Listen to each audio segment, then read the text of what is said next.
Granted, it isn't easy to explain adoption to a child. Growing up, all my friends had the same eye color, skin color, and facial features as their parents, so why didn't I?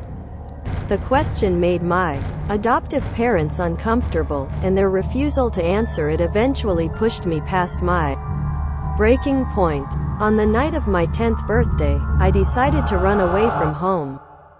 When my adoptive parents caught me, I stomped on my tiny backpack and screamed that I wanted and quat my real family. And quat, as hurtful as my words must have been, my adoptive mother gently took my hands in hers. And quat, a family, and quat, she explained, and quat, is people who take care of each other.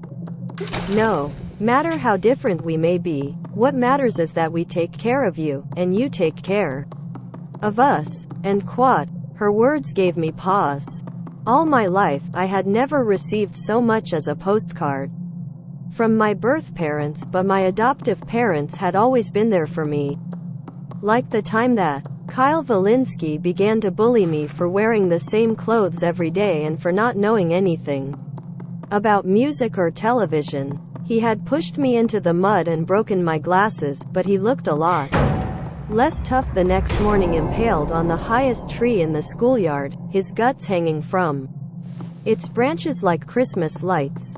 Then there was the mean lady at the cash register who'd said the big old coins my adoptive parents had given me to buy myself a gift with weren't real money. She was found in the store parking lot just before sunrise without a drop of blood in her veins. My family had been looking out for me.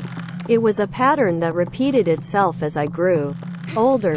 From parole officers to HR personnel, those who stood in my way often came to a gruesome end, or else they'd approach me in the early hours of the morning, pale and shaking, begging for my forgiveness. My family, however, needs my help just as much as I need theirs.